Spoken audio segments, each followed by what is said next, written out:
Here we have a new 2023 GMC Yukon XL. This one comes in the SLT trim level, and we get that SLT premium package as well as the luxury package. But this color is going to be onyx black, and then we have jet black perforated leather interior. And the powertrain consists of a 5.3 liter naturally aspirated V8 engine, and that's going to be mated to a 10-speed automatic transmission. But love the optional $3,000 gloss black wheels on this one. Love how it's completely blacked out for the most part. Coming around the front end here, we do get our LED headlamps along with LED daytime running lights and LED fog lights. And the lights don't flash like that. That's just how my camera's picking them up. But again, love the blacked out look here, especially with these wheels. It makes a huge difference. And getting a close-up of those, again, these are gonna be 22-inch aluminum wheels. Great look. We get passive keyless entry on all 4 doors, and I actually like how the chrome kind of offsets the rest of the black there. Just trim there, the badging, and then on the door handles. But to the door panel, I love that faux wood grain there. All of this feels nice. Then we have the black plastic down here below, but over here we have our power door lock controls, power window controls, one-touch automatic up and down for the front, then express down for the back. And then for memory seat, just hit set, hold the one you want to set it to. And then we do have power folding side mirrors with blind spot monitors, rear window lock there, and then we have our power mirror controls. We can turn those on and off and adjust with a dial. I don't know why it's all of a sudden started going nuts. But here we have our electronic parking brake. Press it in to engage, hit the brake, press it again to disengage. And then lane keep assist with lane departure toggle there, parking sensors, auto stop, 360 camera, traction control. And then we have our 4-wheel drive controls there. Drive modes are here. We have 4 of those: normal, sport, off-road, and then tow haul. And then we have our headlamp controls here, fog lights, and then brightness for the gauge cluster. And then if you want to turn your autos off, you just do that to toggle that on and off. And that's the release for the hood. Pedals there. And we do have the storage pockets on the side here. And there's our power driver seat with power lumbar support. But I have the seat up front adjusted for someone of my size, being 6'3" with longer legs. So let's go ahead and check out this leg room. And a huge shout out to Chevrolet Buick GMC of Murfreesboro for allowing me to review this vehicle today. I'll leave a link below to it, as well as their entire inventory in the description below. And we do get a 9-speaker premium Bose sound system. But great space back here, especially with this one being the XL. This is kind of the cream of the crop from GM when it comes to having storage. But here we have the rear entertainment system, so I can pull up Hulu, YouTube, and then use HDMI ports. Of course, with the online TV there, you want to make sure you have the hotspot ready to go, and that's subscription enabled. But pretty nice system here overall. We can adjust the brightness of the screen, the headphones, and then if it freezes for whatever reason, we can reset the media, and then we can connect all of our Bluetooth devices there, and then just power it off. But we do have rear AC controls back here, so it's a 1-zone automatic for the back. So fan speed can be adjusted, temperature here. We can set the auto mode and then cut that off by adjusting the fan speed. And then we can set the modes for where the airflow is coming from there. And then 3-stage heated outboard seats, 2 USB-C charge ports, and there are those HDMI ports for the rear media. And then we do have a 3-prong household plug-in to plug in your Xbox, PlayStation, whatever. And there's a view of the back seat from up here, and not bad room. I've tested one of these out before, so the room is pretty good. Someone like myself, it's gonna be uncomfortable, but I can fit back there for the most part. And there's a sunshade for the roof, and I'll show you what that looks like when it's back after a while. But 2 hangers, plastic ones we can hang here, and then probably 3 metal hooks if we need to. Let's make our way towards the back. Now the fuel filler's here.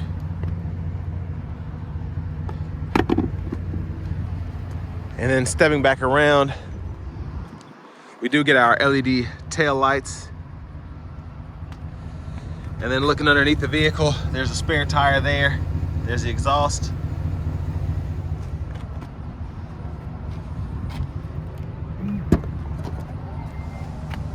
And all of your tow package stuff's gonna be right behind this. But again, with this one being an XL, plenty of space behind the third row. And then additional storage there as well. And then we have another plug-in. We can power release the bucket seats from back here, and then we can power fold up and down the third row. And those will fold flat when the seats up front are up far enough. But for the most part, you won't have any issue with that. But I'll show you how the second row seats fold. What we have to do is pull up here. This is how you pull the seat back and forth, and then pulling up here, they'll fold right into the floor, and you can run those longer objects with the third row down all the way to the front there. And again, hit this, and then you can pull it back.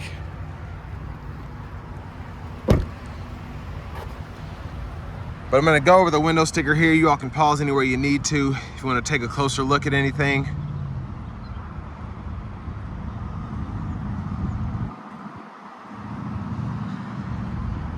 But again, that SLT premium package, the luxury package, it's expensive, but you get quite a bit with it. I love having the adaptive cruise there, especially having the heated second row seats and then the sunroof. And then the rear media system, if you need it, it's nice to have. But this one stickers right at $81,930.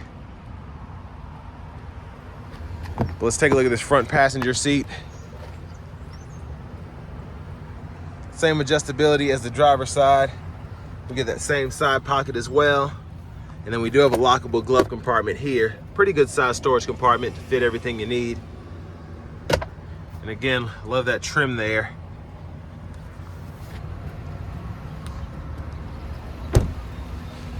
But now we're just gonna take a quick look in the engine bay.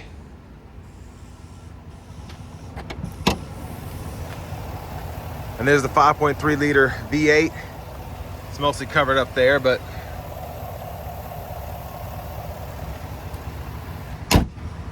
let's go ahead and hop in the driver's seat.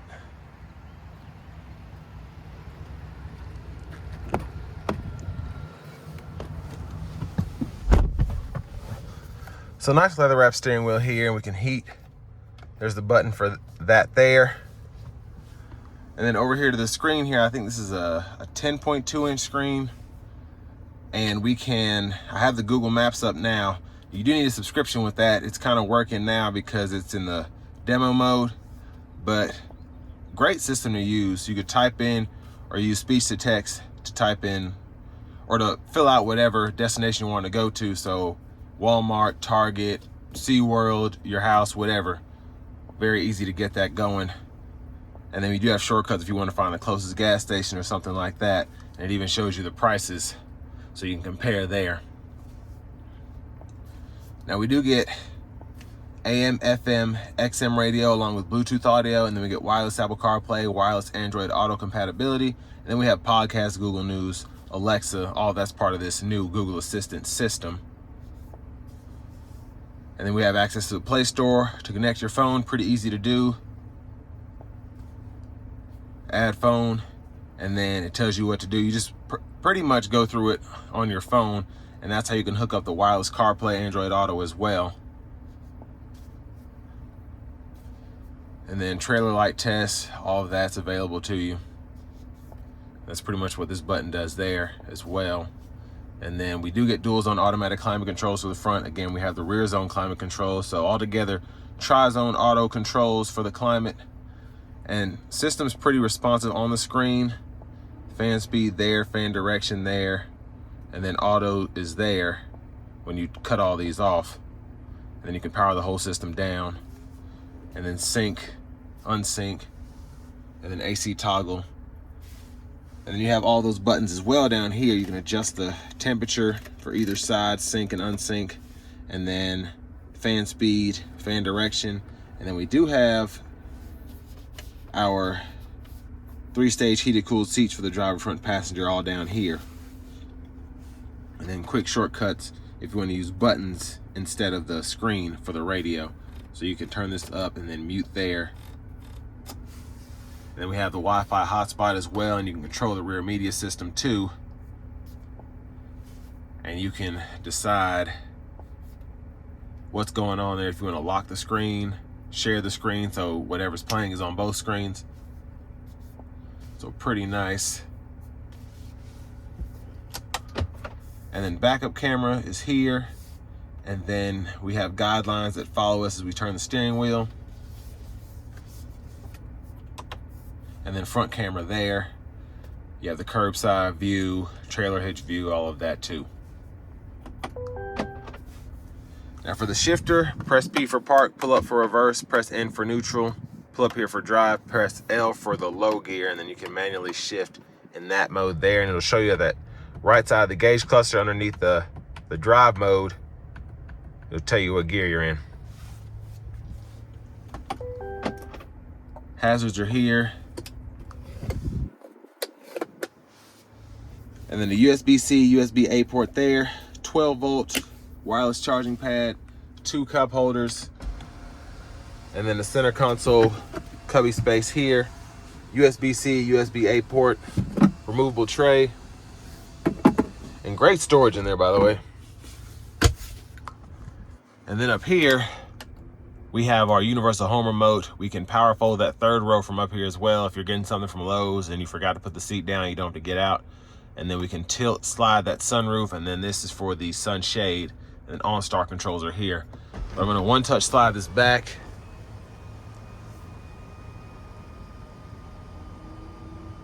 And it goes all the way back, love that.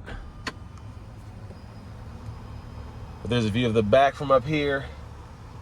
And then as I close the sunshade, let's go to the stalk behind the steering wheel. So blinkers here. And then we do have automatic windshield wipers. So I can adjust how sensitive those are there. Then I have low, high, and then that's the wipers off. And then one time there, push up here for the front wiper fluid. And then for the rear wiper, you have off, intermittent, on, and then you go this way or that way for the rear wiper fluid.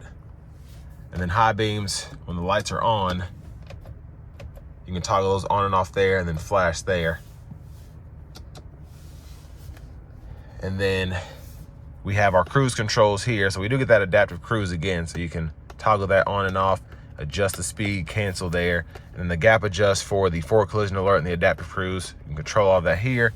Then we have voice recognition, Bluetooth control. This also serves as a mute button for the audio. And then you can scroll through your gauge cluster and through the sub menus, going through all of this here. So in the settings menu, if you go to the units, you can change from US to metric, and then info page options. If you want to turn the timer off, turn fuel economy on, stuff like that, you can control what your view is under the info page right there. So now the fuel economy is on. Love the digital cluster there since they put that in 22. But behind the steering wheel on the left side, we do have our trackless radio station preset toggle. And I can't remember if I mentioned the power tilt telescope steering wheel, but there's the buttons for that. And then we have our, I can never get behind here, but volume controls right there, up, down. And then push button start. Finally, here's the key fob with remote start. And now let's go ahead and take this Yukon XL SLT out on the road for a test drive. So starting the test drive in this Yukon XL, with this one being a little bit longer than the regular Yukon, the 5.3 still feels pretty similar in this as opposed to just your standard Yukon. So there might be a very minimal power loss, or I should say acceleration loss there, but 99.9% of people won't notice it.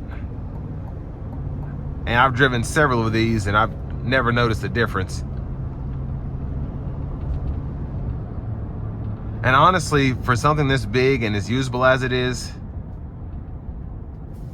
15 miles per gallon city, 19 highway, not terrible.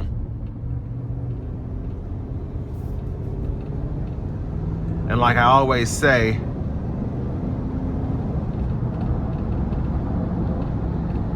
acceleration is pretty good in the 5.3 liter. If you want the 6.2, that's available to you, but again, not something you necessarily need.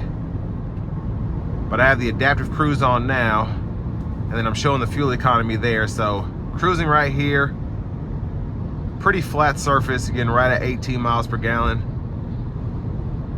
And then a slight incline is coming, and then it goes down to about 17. But if you baby this and you maybe do 70, 65, you could probably get 20, 21 miles per gallon on the highway. And as it starts to mellow out here, you're seeing close to 30. But of course, this is continuously reading, so it adjusts every so often. But ride quality is great. You do get that premium ride. Smooth suspension on this one. And just a great ride here. Now I'm gonna put it into sport mode just to show you. All it does is just want to rev higher.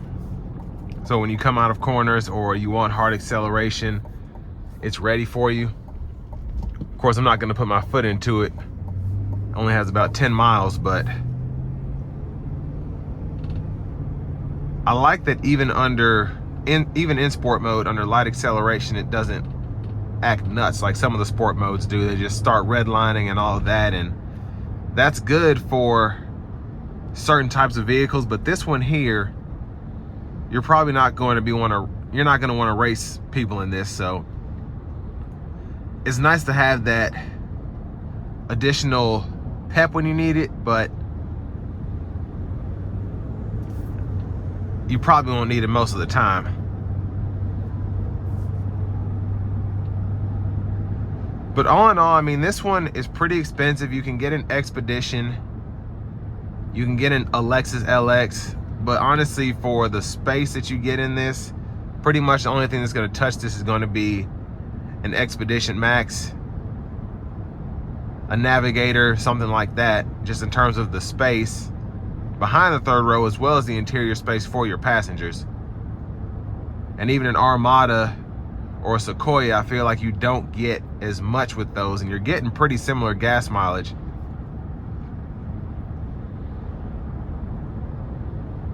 But for the price point,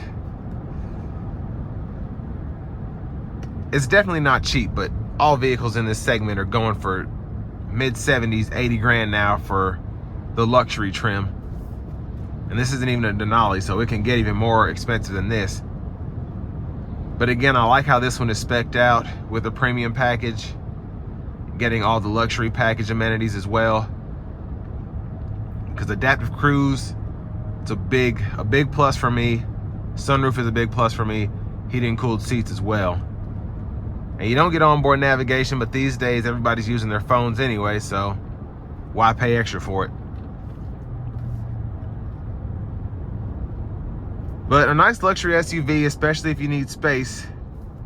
And this will bring me to the end of my review of this 2023 GMC Yukon XL SLT.